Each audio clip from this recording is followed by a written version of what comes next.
चाषी और जंगल जमीपट्टा धारींकर हक पाई कलाहांडी जिले में गर्जिछि जनसंग्राम समिति। गोलामुंडा ब्लॉक रु धर्मगढ़ पर्यंत दीर्घ 25 किलोमीटर रास्ता देखा मिली। चाषी को जनसाधारण एक विशाल पदयात्रा एवं 3 दफा दाबी नहीं आंदोलन नेतृत्व नेउछन्ति जनसंग्राम समितिर सभापति साउल मंगराज। कलाहांडी जिला गोलामुंडा ब्लॉक रु चाषी निजर अधिकार एवं राजरास्ता को ओह्लाई।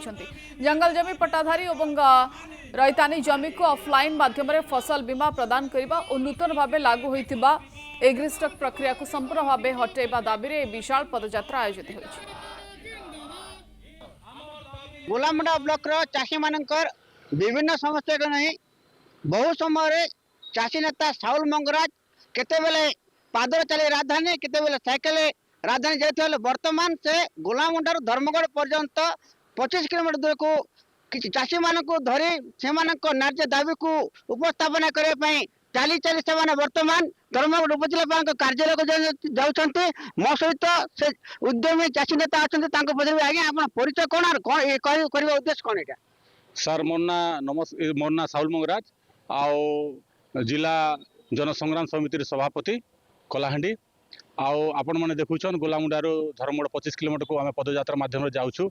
आमर मुख्य दाबी है आम 3टा दाबी नहीं आम पदयात्रा करूँ जे जंगल जमी पट्टा हिताधिकारी मानक ऑफलाइन माध्यम रे इंश्योरेंसटा ग्रहण करा जाऊ। द्वितीय कथा है जे एग्रीस्टिक को हटा जाऊ और तृतीय नंबर कथा है जेन गोलामुंडा ब्लॉक रे सार कला बजारी चली ताके बंद करा जाऊ आउ जी भी दोषी अच्छा ताके तुरंत दंडित करा जाऊ। ये भलिया दाबी निकर आम पदयात्रा माध्यम जाऊँ।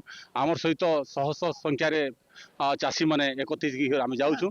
आम सरकार बाहादुर ठान एतकी आशा रखीचु निश्चित भाव में जेहेतु और कम दिन रहा इंश्योरेंसटा कम दिन रहा 15 तारीख दिन लास्ट डेट अच्छे डेडलाइनटा हूँ 15 तारीख एणुक बाध्य होकर गोटे आम छुट्टी दिन भी आज आम चाषी मैंने समस्त एकत्रित कर आम बाध्य होकर जाऊँ सब कलेक्टर ऑफिस के घेरू करवा लगे आम आम दाबी के उपस्थापन करमु। आम दृढ़ विश्वास अच्छे और दृढ़ आम आशावादी जे निश्चित भाव में आम दाबी के से पूरण करबे। जदि सरकार जदि दाबी के आग्रह करियो जदि सरकार आम दाबी को जदि न शुणवे आज पदयात्रा जाऊँ दरकार पड़े सरकारी कार्यालय मन के ताला मारमु राजरास्ता अवरोध करमु राजरास्ता बसी पड़मु।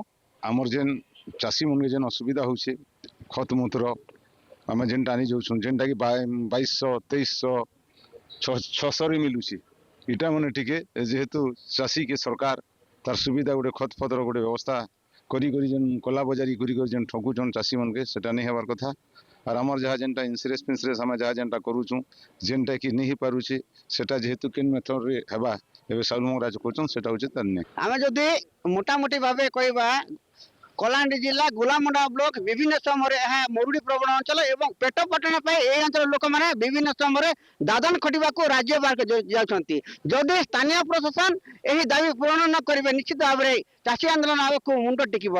कलाहांडी जिला धर्मगढ़ बीरंची जल कनक news. I am a student of Adarsh International School and I will become an engineer from Adarsh College of Engineering. My goal is justice and I will achieve it in Adarsh College of Law. I want to serve people with care and will do it through Adarsh BSc Nursing College. I dream to be a businessman and I will learn it from Adarsh Institute of Technology and Management. Seats filling fast. Adarsh Group of Institution, Anugul.